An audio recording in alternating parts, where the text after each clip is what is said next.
Well, welcome back to the hang glider files. Today's a big day. We're going to release the Pathfinder glider for people to fly actual hang gliders. But one thing to remember, a hang glider in Microsoft Flight Simulator is no different than this canoe. The simulator doesn't know anything about the canoe, doesn't know how to make the canoe go or stop or put the canoe any place or any of the behavior of the canoe. Well, a hang glider is going to be the same way. And that's why we built all of the tools that you've seen in the previous videos in this series. For us to be able to fly a hang glider, even though it looks like an airplane, it doesn't have a motor, it doesn't launch from a runway, it doesn't have wheels, it doesn't have any of the mechanisms that the normal things that the simulator is expecting. So with that in mind, we're going to teach you how to use the hang glider within the simulator so that you can actually fly and soar and do the things that you want to do with a hang glider.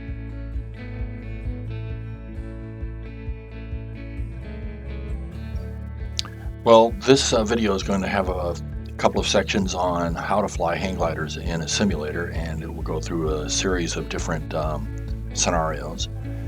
If you want to skip all that and just go to the end and figure out how to sign up to get your copy of the Pathfinder glider so that you can start flying gliders in the simulator, feel free, just go to the end. But I would encourage you to watch the video and see how we actually get the gliders to fly and perform in the simulator. It'll be worth your time. If you've watched our other videos, you already know how to get the controls and the other software you need to control the glider. I'm just going to go through the actual specifics here. One of the first things you can do is if you twist your joystick grip, you can spin the glider around into different directions. You can also do this with the rudder pedals.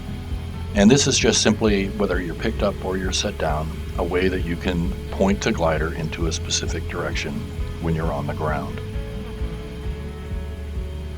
The next function is the pickup function, and what it does is it allows you to pick up the glider and walk around anywhere on the ground. This is how you move from wherever it is that you teleport to on the ground, like a setup area, to someplace like a launch. And it is up to you as the pilot to pick your launch and pick your time that you're going to fly from.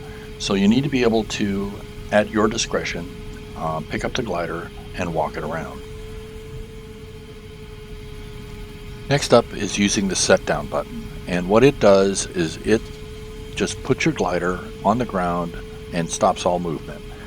And this is because the glider only weighs 70 pounds, and in the simulator it's easily influenced by the wind. So if you, at any point you get out of control and you can't keep your glider pointed or moving in the way you want, just use your set down button. Just be aware that every time you use the set down button, it will repoint your glider back into the current wind direction. Don't be surprised.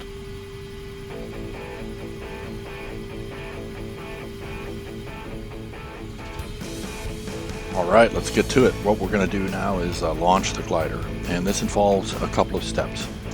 And this all revolves around the launch button, which on my case is the trigger button on my joystick, but again, you can map it to anything you want. What you need to do to launch is you need to be able to push the launch key one time. That puts you into launch mode. And once you're in launch mode, every time that you click the launch key button in succession, accelerates you as though you're running off of the hill. So it takes a little practice sometimes, but it usually just takes one or two clicks and you're off the hill.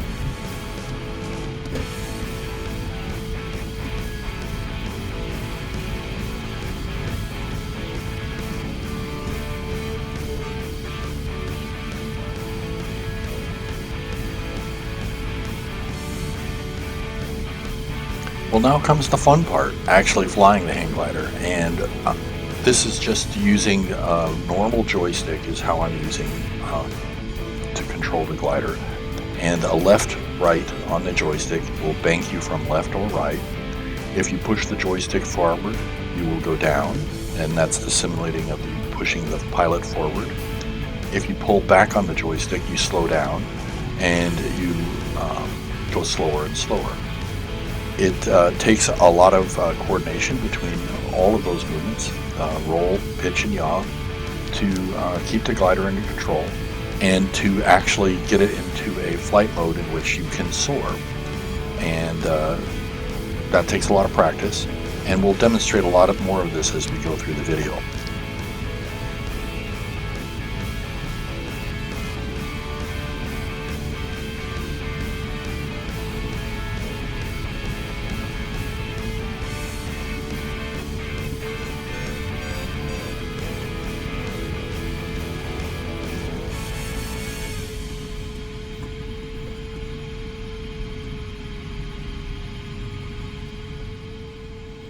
Okay, sooner or later after you take off, you have to land.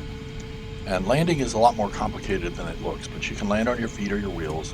In the case of the Pathfinder, there are no wheels and there are no feet, but that will be a feature of gliders in the future. But what you need to do when you're landing is you need to be able to control your approach and your airspeed and your glide so that you end up landing where you want to land, and landing with the glider vertical, pointed in the right direction, at the right speed. And in this case, I've done it wrong, and I got too far back behind the ridge, and I'm going to crash in the back here. And what would happen is, if you did something like that and you crashed, I immediately push the set down button, and that just settles the glider, and you can now use either the pickup button to pick the glider up, or you can use the widget tool and teleport yourself right back to the setup area and start over again. So one thing to notice as part of the teleportation, as soon as the glider is positioned, you'll see a notice on the widget that the glider is ready, and it starts to move. So you're now under the influence of the wind, and this is where you need to push the set down button to stabilize the glider and get ready to go. Alright, we'll try that landing again, and this time we're going to be more under control. We're setting up our approach. We're getting closer to the place where we want to sit down, and as we slow down, we slow, and then eventually, when we get really slow, we push the flare button. And that's another button that you configure that allows you to instantly arrest your forward motion and stop the glider, and it puts you into the external mode so you can just see where things are and what's going on.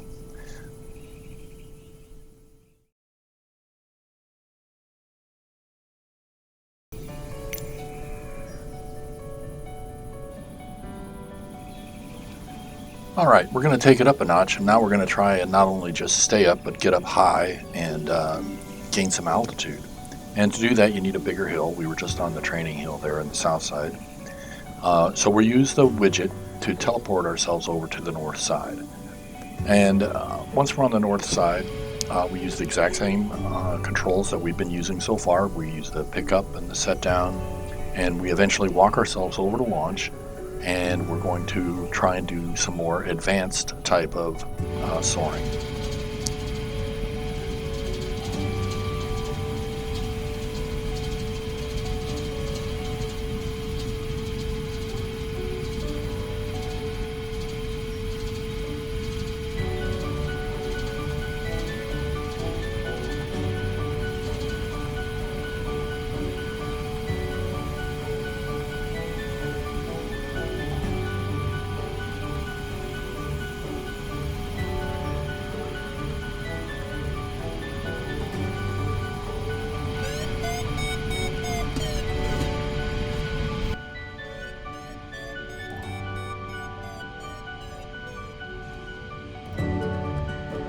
A short explanation of the beeping sound that you hear, and sometimes it's a lower booping sound.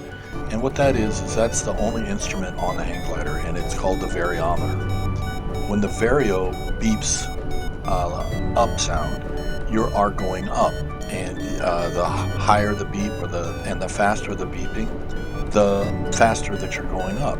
If you hear a booping sound, you're going down, and if it's a non-sound, you're basically just slowly sinking. So this is the mechanism which you have to learn to listen to and use to your advantage as to when to turn and where to stay when you're finding areas of lift or places to get out of if you're in areas of sink. And the other thing that you're doing is you got to listen to the wind noise, and the wind noise is your indicator of your airspeed. If you're flying too slow, the wind noise gets very light, and if you're flying too fast, the wind noise gets very loud. And so with these two things, you're getting the most amount of information that you need to do soaring. So pay attention to that as we're going through all of the examples.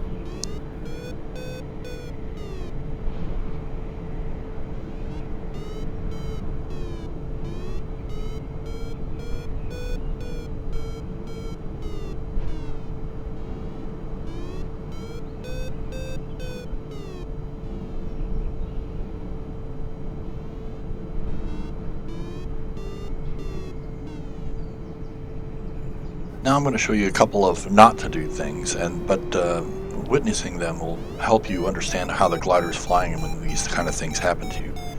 If you're flying slowly, which is what you want to do when you're trying to maximize your sink rate in ridge lift, you can stall a tip, and that will drop the wing and put the nose over like that. And sometimes they can be quite severe, depending on how slow you're going and how much room you have to recover. So be aware of that type of maneuver.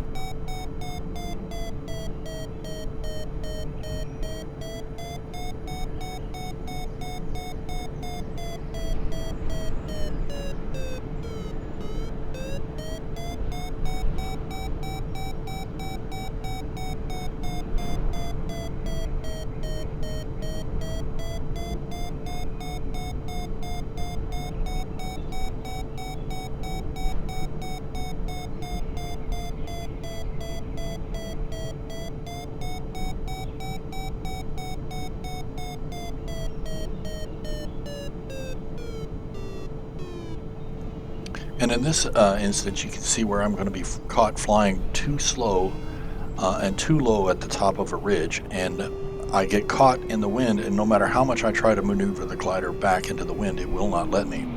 And I get blown back over the back, and I have to come back out to the front side. Again, this is because the glider is very light wing loaded, and this is not like a normal airplane where you can just use the aileron and make a turn. When the hang glider gets overwhelmed by the wind, you just have to go with the flow. So you have to plan for those type of events in advance. That you've got to remember you're a leaf in the wind, but you're under control. But you need to understand where you are in the universe of airspace and flying.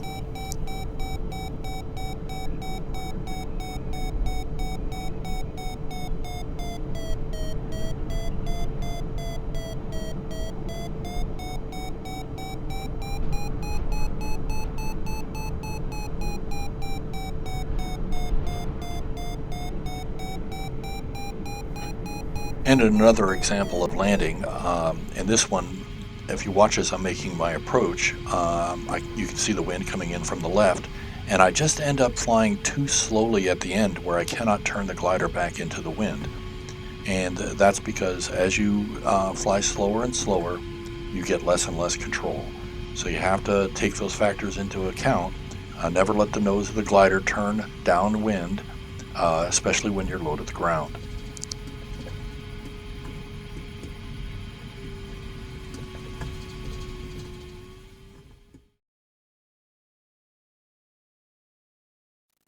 Okay, for all you aircraft pilots out there and non-hang glider pilots, you're going, "Oh my God, that looks complicated. I can't do that. It looks too hard." Well, it's not. It's actually pretty easy to do, and I'm going to show you that. I'm going to let my wife fly the glider for the first time here today, and you're going to watch her progress as she goes through it, learning the controls and actually flying the glider and soaring it. It's not hard. It's just different, and you just need to get your head around the different controls and what it is that you're attempting to do. So follow along and watch how we get her in the air.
Change my seating a little.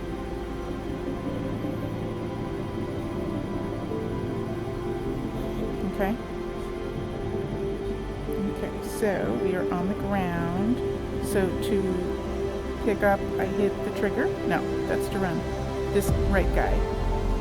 Pick up with the right hand. And now I start. Yep. Yeah, it does.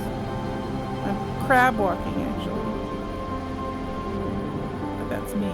That's me and the stick.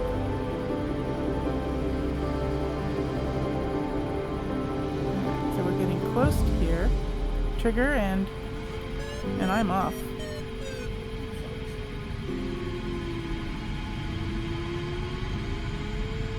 Man. I can barely hear my Vario. Oh, it's making me feel really sick. Yeah, kinda. Oh, it is taking me up. Way up.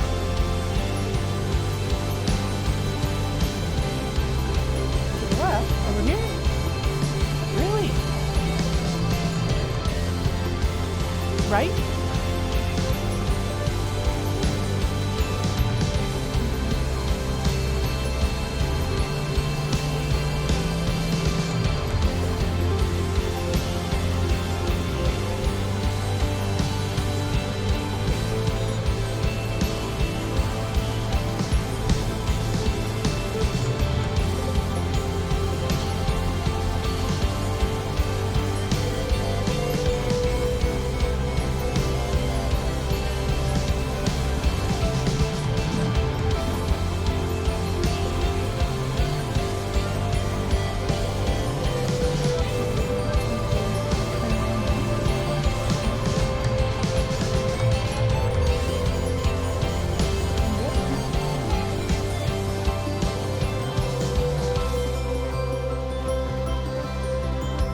Flying here at Williams, especially if you were up here with your friends, there might be 4 or 5 gliders might be in line on waiting to take off. But when it's your turn, you just push the launch key to get in the launch mode and then run off the hill.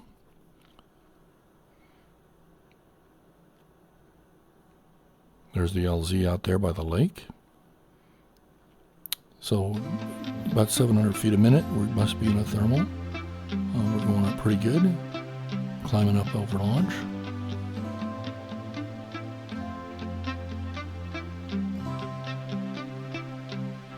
Nice. So when you're flying in VR or with a head tracker or something that allows you to look in a different direction, what's different about flying in a flat panel is when you really are flying in a hang glider, you'll basically do what I'm doing now, which is look at the center of the place around which you're turning, and that helps eliminate some disorientation when you are flying in a circle, which is thermaling. That's what thermaling is all about.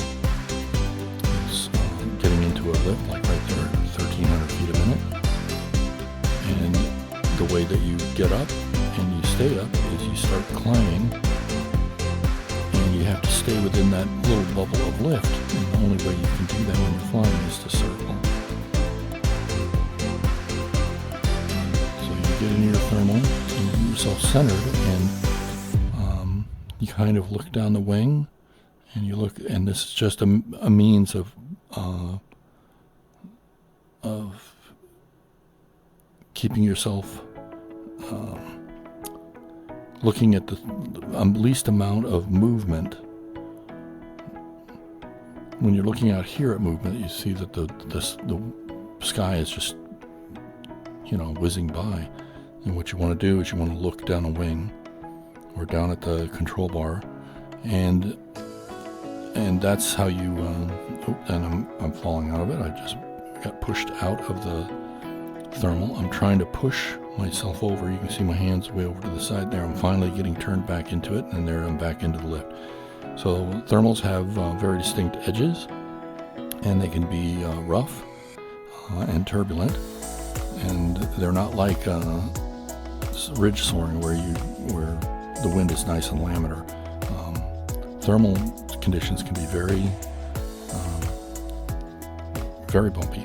So we're at 13,000 feet.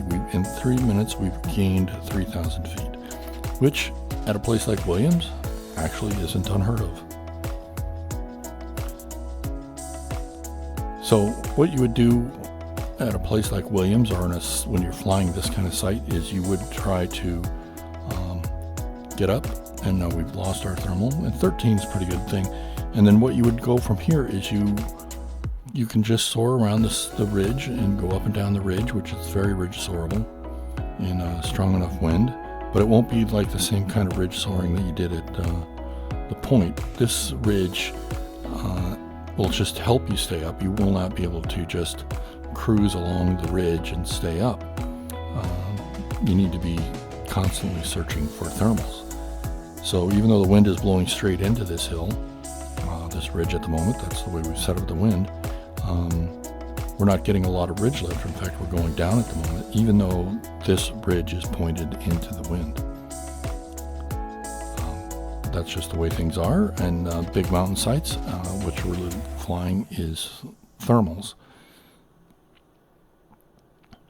So you can cruise around up here, and there's the lower launch right down there.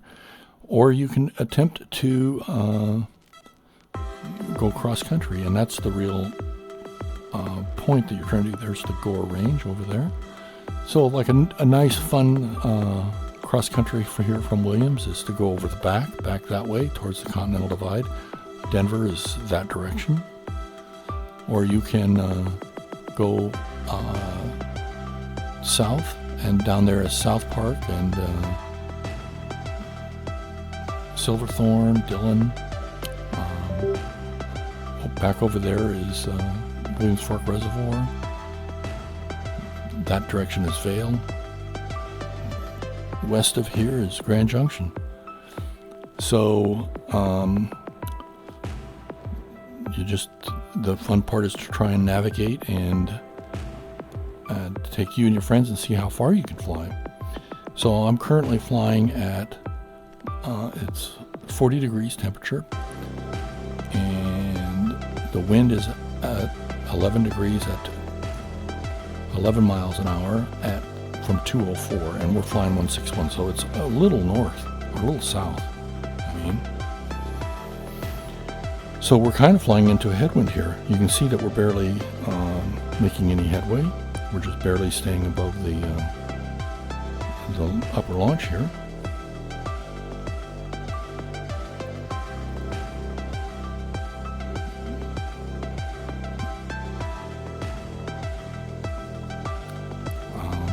So today for cross-country distance, if we were going to try and fly a long distance, we wouldn't head in that direction because we'd be fighting this headwind the entire way.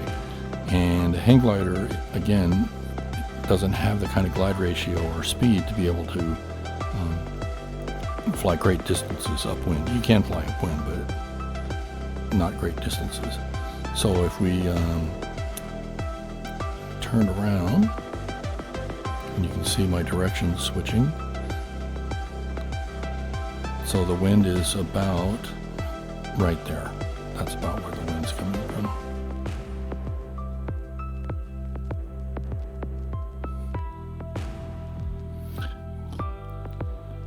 And it's getting cooler. It's 39.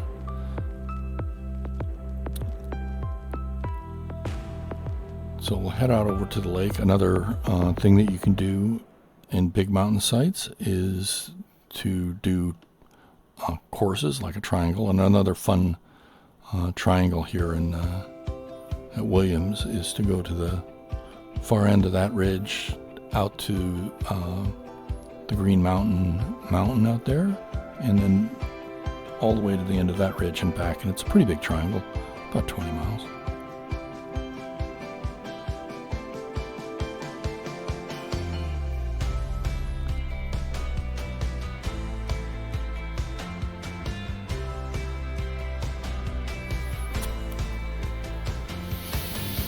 Okay, we'll pick up. And we'll go over here to launch. Doesn't look to be blowing in.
All right, that's a basic high-level overview of what you can expect with the Pathfinder prototype glider.